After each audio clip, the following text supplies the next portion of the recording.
The last thing you want to hear when you need your auto insurance most is a robot with countless irrelevant menu options. Which is why with USAA Auto Insurance, you'll get great service that is easy and reliable, all at the touch of a button. Get a quote today. Restrictions apply. USAA. Hilton brings you new ways to stay. With experiences that let you capture the glory days. Introducing the Graduate Hotels. Each inspired by local college towns, these stays are always original and never boring. Get in touch with traditions all across the country and enjoy a stay that's a class above the rest. Book at Graduate Hotels with Hilton Honors Points at Hilton.com. It's a win-win. Hilton, for the stay. This episode is brought to you by Indeed. When your computer breaks, you don't wait for it to magically start working again. You fix the problem. So why wait to hire the people your company desperately needs? Use Indeed's sponsored jobs to hire top talent fast. And even better, you only pay for results. There's no need to wait. Speed up your hiring with a $75 sponsored job credit at Indeed.com/podcast. Terms and conditions apply. Coach Bill and I over at Coaching Youth Hoops are giving away a free clinic this fall at some point. And you can find that at coachingyouthhoops.com/clinic. And I'll put that down in the show notes. And then we're also kind of starting this dynamic app that I think is going to be very helpful for youth coaches at coachingyouthhoops.com/waitlist. So go over and check that out. And let's head off the podcast. From the Fifth Quarter Studio in Madison, Wisconsin, you're listening to the Coaching Youth Hoops Podcast. They're playing basketball. Here's our hosts, Steve Collins, and Bill Flitter.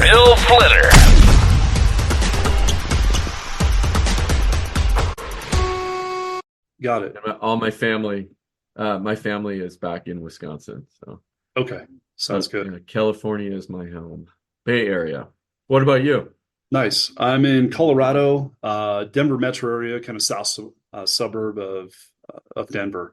Okay. So a good basketball scene, not quite as competitive as California, but we definitely have some good basketball out here, and it's growing. And we're just, as with everybody, struggling to find court time and facilities to play in. Seems like our club, we have, I don't know what we're up to, probably close to 40 teams, boys, girls. Wow. Okay. Fourth That's grade huge. through 17U. So pretty good sized club. Yeah. Good sized club. I'm on the younger end for the girls. I coach fourth grade. So I've got a fourth grade girl, sixth grade girl who also plays for the club. I just don't coach her team. And then a third grade boy who will jump into the club next year. So fun. Yeah. Okay. So you're coaching and have young kids yourself. And okay. Well, we'll dive into the Blitz, but specifically maybe just tell me where you were struggling, what you didn't quite understand. And So I think the challenge I ran into, I downloaded the PDF, which was, beautiful PDF, but I just got initially a little bit overwhelmed with the number of pages just for a quote unquote simple offense. I was looking at something that might be simple enough for fourth grade girls to figure out. It seems like everything I do, I've got to make sure they understand the very basics of it before we elaborate and jump into the concepts. So I'm trying to read through that document. I just struggled a little bit trying to get my head wrapped around how to introduce that quickly. And I think I'm more of a visual learner. So had maybe I gone down a visual path, watching some videos first, as opposed to trying to learn from that PDF, maybe it would have made a little bit more sense. But that's kind of where I got stuck initially. Okay. All right. Well, we'll walk through some of those. And again, fourth grade girls, assuming all beginners, right? Just kind of basic level of understanding. Crazy. We have a couple of soccer girls on the team who are amazing defenders. They can't shoot to save their lives, but they are quick. They understand spacing. They're really good defenders. I have a couple of girls on the team, my daughter and one other girl who have played for a little while now, and they're starting to get it. They're better than most that they face. And then, like you said, we have a number of beginners where I'm like, okay, this round thing is a basketball, and we go from there. Yeah. Totally get that. Yeah. So I have a club team myself, and we have girls grades 3rd through 8th grade right now. And so we teach it at all levels.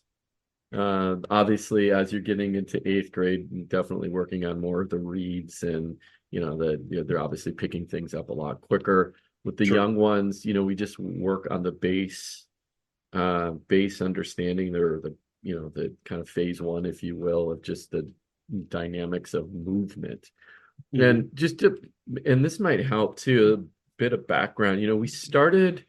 I created the offense because I was just so frustrated. Like you, I'd have just a mix of talent on the team. And it always seemed, and I know this is my perception, it always seemed the teams were playing, had the superstars and the shooters, and, people could drive, and, you explained the Princeton offense to them in one practice, and they're going to pick it up and just implement it on the next game, right? It always appeared that way. And I'm like, oh my gosh, am I a bad coach? What, why aren't my girls getting this, right? And so I'm like, okay, and then I tried various offenses over the years, from 4 out, 1 in, a motion offense, circle offense. What else did we try? And those are probably the main ones. Did some horn sets, just trying to okay, I need to get everybody involved though. And what I found with them, kind of your traditional kind of motion, read and react, is if you didn't give the young players assignments, the weak side became ball watchers. And the defense, even at a young age, they know well, she's not moving. I don't need to really guard her. The ball's on the other side. So why don't I go shade the ball, right? So I was like, okay, I don't want ball watchers, but I need something very basic so they all have something to do. In addition to that, as you know, and it sounds like you have the same type of team makeup, you'll have a player at the very least that is your best ball handler, can get to the rim with kind of some ease. And then you have some, maybe one girl that's slightly behind her. And then, like you said, this is a basketball and it goes there, right? So you have this huge mix. And I'm thinking, okay, what can we do to solve that problem? Big mix of girls. Some played more than others. Basketball might be their 3rd sport on their list, and right. Some who love it. Some are just natural athletes. How do you keep everybody engaged, involved, and something easy to teach because you have limited gym time? Okay. So I started looking at different options, and and then also, I think the other factor that goes into this is you want to teach them the game, because this is not the only offense they're going to run if they continue with basketball. So you have to teach them basic concepts. Okay, so the way I start teaching this is I literally just start at the very top, very high level. What are we trying to do? Little ball, big hoop. Get the little ball in the big hoop. Okay, well, how are we going to do that? Right? Okay, we're going to do that through the Blitz Attack Offense. Well, how? Well, we're looking to create triple gaps.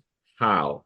Well, we're looking to do down screens, and then be patient on the weak side. And if we can do those minor, and then the third thing is obviously ball handoffs. And if we can do those, right, then you have the base offense.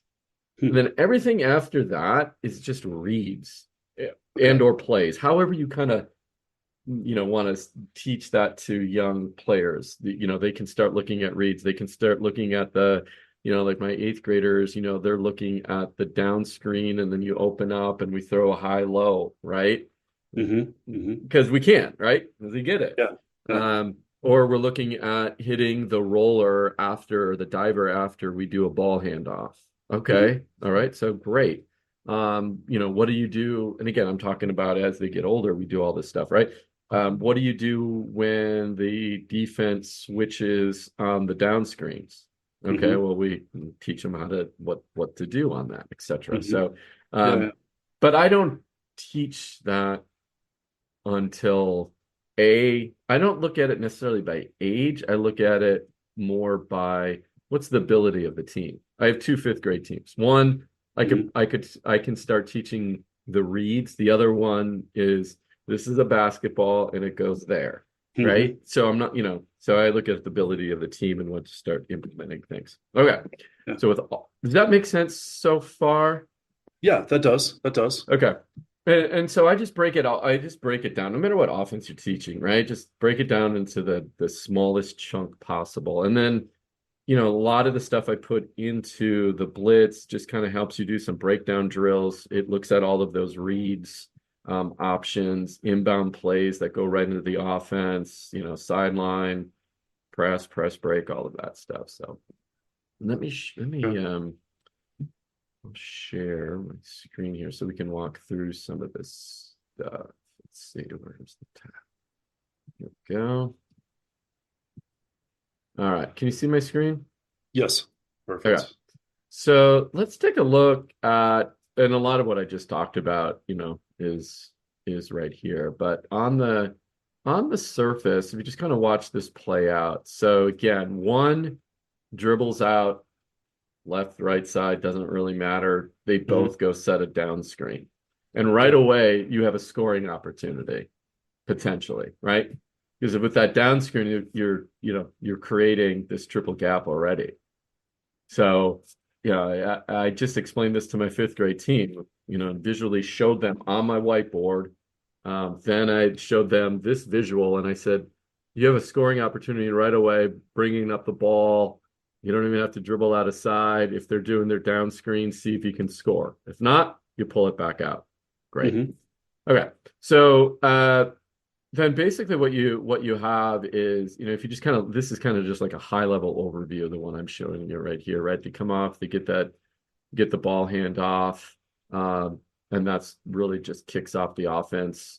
But we'll watch the bigger piece here. So you got the 2 down screens, dribbles out one side, gets the ball hand off, and then let's see if we can attack after the ball hand off, right? So this next phase, that's what you're really truly looking at.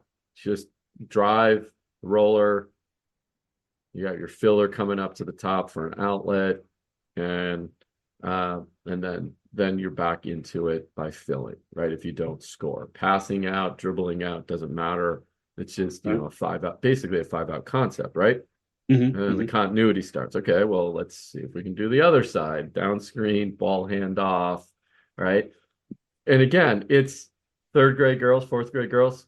Yeah, it's going to be sloppy. But here's what I found after years of struggle. In a motion offense, you pass the ball to someone.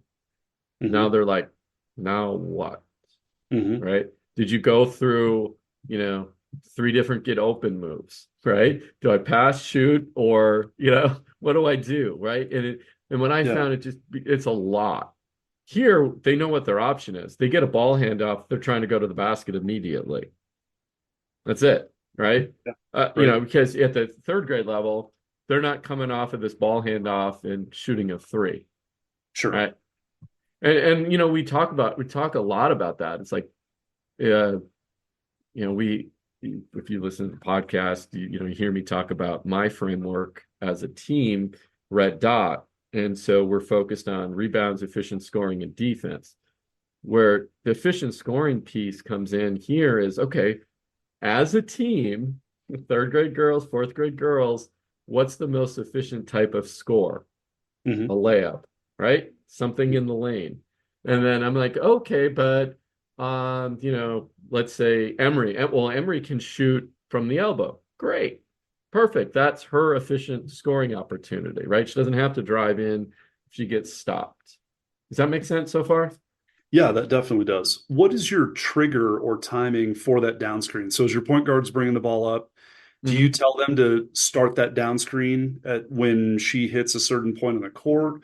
Yeah, usually by the circle, right? Circle? She's going to start that. I don't harp on it too much. Sometimes they get it right. Sometimes they miss it.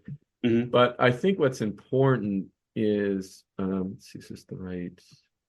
This might be the best visual. Okay. So what's really important, and I need to stress this more as well in this documentation, is so you can see ball side, all of this action is happening here. Okay. If one lifts too early, you just took away the drive in this case for 4. So I really been pushing patience lately. Okay. And I just said, wait, do nothing. And I said, worst case scenario, what's the defense going to do? And they're like, nothing. I'm like, okay, perfect.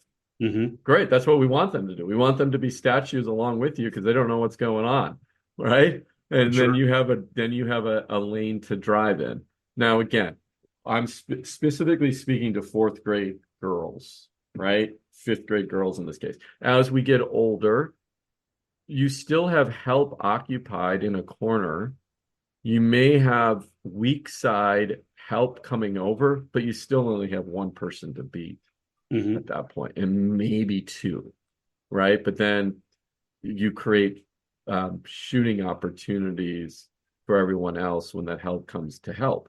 So and then we start looking at those opportunities. Yeah, exactly. So so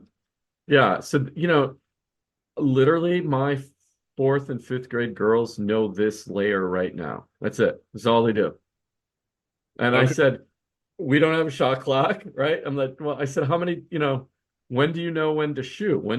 How long can we do this? How many ball handouts can we do? Right.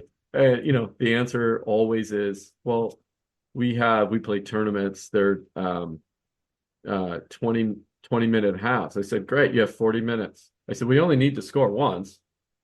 Or I exaggerate, of course, right? But I said, you literally could do this all day until you get the shot you want. Now, of course, again, exaggerating and having fun with them. But so there is no hurry. I said, and so now if you break this all down, I don't spend first day of practice. This is what I did. I implemented the offense. I just showed them. Okay. Now, and of course, we're always constantly working on it. But now I'm showing them, okay, well, how do you set a screen? What's the right way to set a screen? What's the right way to come off of the screen? Right. Then we get into all the details of the little itty bitty pieces that they'll have to learn no matter what offense that they're using. Right. You're working on ball handling, right? You either have to, we're working on finishing moves, and I'm showing them, and it does have all of that in there. The types of finishing moves that you would run into, right? Like the peek and pivot is one of the big ones that you run into because you get stopped in the lane sometimes. Okay. But yeah, that is literally what I teach at the base level to my 4th and 5th grade. I stop right there. Okay. That's it. And they're just continually running this pattern. It's not perfect all the time. Sometimes, we've been harping on spacing, right? I'm huge on spacing, right? And, we'll have great example to start the offense. Okay. That's not a good example. Let's see. Maybe I'll just use this one here. Let's say 5 has the ball. One, and the 1 is stuck in this corner. The 1 thinks that they have to run into the lane to try to get open and get the ball. And then all of a sudden you have 4 come into the lane trying to get the ball. And I just tell them, like, we'll play, and I'll freeze them. And I'm like, look where you got, pause, freeze, see where you're at. Do you think we can drive off of this? I said, you literally just built a wall for your own teammate. You just took away their drive. Right. And they're quickly getting that concept because I'm freezing all the time, during playtime, and showing them, oh, hey, and I go back to it. What are we trying to create? Triple gap. Okay, perfect. Well, how do we try to kick with down screen? Right? What's a triple gap look like? 3 passes away is the nearest person. I'm like, perfect. Again, is it this beautiful symphony every time? Nope. It's not, right. And I'm okay with that because learning is not linear, right? It's all over the place, scattered, right? It's like pot of spaghetti sometimes. And players learn at different speeds. And But again, it's the reinforcement, it's the playing. And now I started off that way because, meaning when I say that is started off with the offense. I mean, I'm sure you ask the kids what they wanted. What do they want to do? What do you want to do today, kids? How many times do they raise their hand and say, hey, we want to run that one drill where we're running up and down the court and you're teaching us how to do defense? No, right? They want to play. They want to scrimmage. We want to scrimmage. Coach, are we going to scrimmage today? So I just turned my whole practice into a scrimmage, and we're working on dribbling within the scrimmage. And they're getting touches, right? We might go 1-on-1, 2-on-2, 3-on-3, but they're getting, and we just break this down into little pieces. Like last night, we did just this area right here. We had a ball. We had this person dribble over. We had the other person come up. Oops, lost my screen here. We had this other person just come up, did a ball handoff, got to the basket. Then we hit the roller, right? Then we got around the corner and did a shot in the lane. Then we got around the corner and did a peek and pivot, right? So we're just learning how to do a ball handoff, how to come off the ball handoff, right? And then all the potential shots you might have within the blitz attack. Makes sense. We're just kind of teaching it all live, so to speak, but just freezing and teaching points throughout. Yeah. Okay. And I just focus, and then I always come back to the principles of play. Those principles of play are, and when it pertains to this offense in particular, want to create a triple gap. Well, first off, I start at the top. What do we want to do? Principles of play. Little ball, big hoop. How? Right? Create a triple gap. How? Layup. Right? How? Triple gap. How? Down screen. How? Ball handoff. Right? Okay, perfect.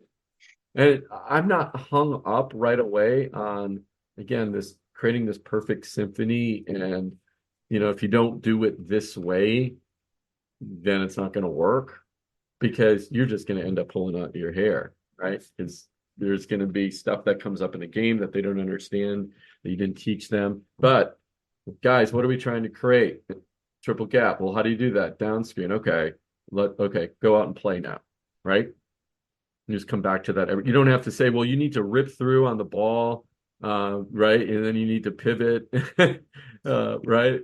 Or when this situation comes up, just shoot. And this situation comes up, just drive. No, right? It's like, and patience is the big piece. So yeah. Take your time. Patience that making sense? Coach too, kind of as you roll. Patience with, oh my gosh, patience with the coach too, big time, absolutely, right? I mean, I have a lot of parents that stay and watch practice, and they always come to me and they're like, Coach, I don't know how you have so much patience. Yeah. And in my head, I'm screaming, right. But they're learning, and I understand that, and it's not going to be perfect. So is this kind of resonating helped a little bit? Yeah, it's definitely resonating, definitely helping, making more sense. Do you have, through one of your various platforms or whatever, I saw drills as part of that system. Do you have any practice plans per se that would help implement this? Yeah, I just you kind of run that live, but and I try to stay away from too many 1-on-0 drills. You've got to work on some of the fundamentals of shooting, some of the fundamentals of whatever 1-on-0. But I try to always introduce defense in whatever drill we're doing.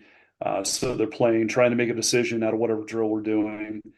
But if you have any practice plans per se that might be appropriate for that fourth grade level, where we can have a 6-week rotation or a 6 practice rotation kind of thing, open to those suggestions as well. Okay. Yeah. And it's funny. I was working with my assistant coach yesterday, and I said to her, so we've been doing this about a year now with this particular offense. And I said, something's still missing. Something's still missing. It just didn't feel right.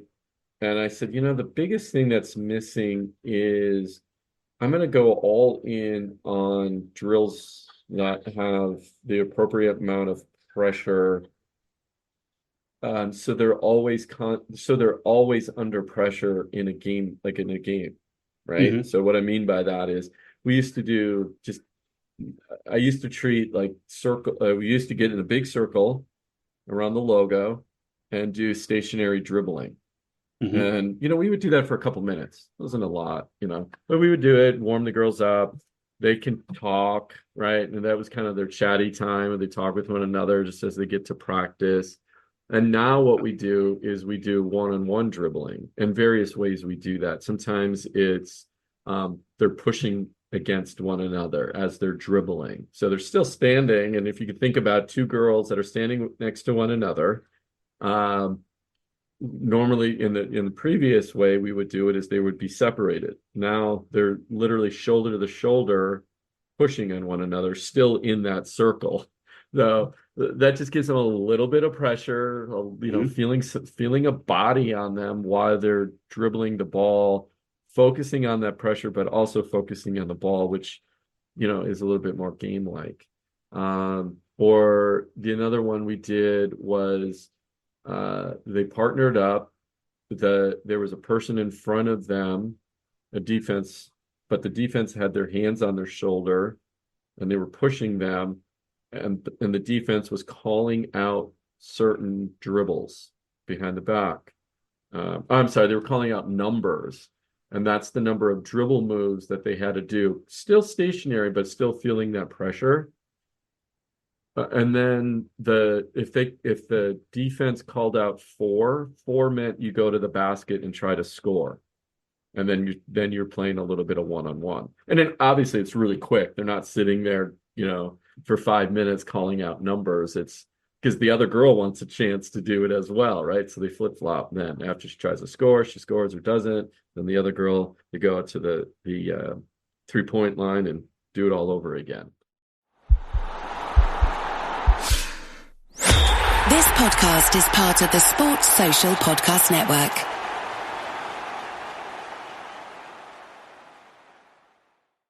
American Giant makes great clothing, sweatshirts, jeans, and more right here in the U.S. Visit American-Giant.com and get 20% off your first order with code STAPLE20. That's 20% off your first order at American-Giant.com, code STAPLE20.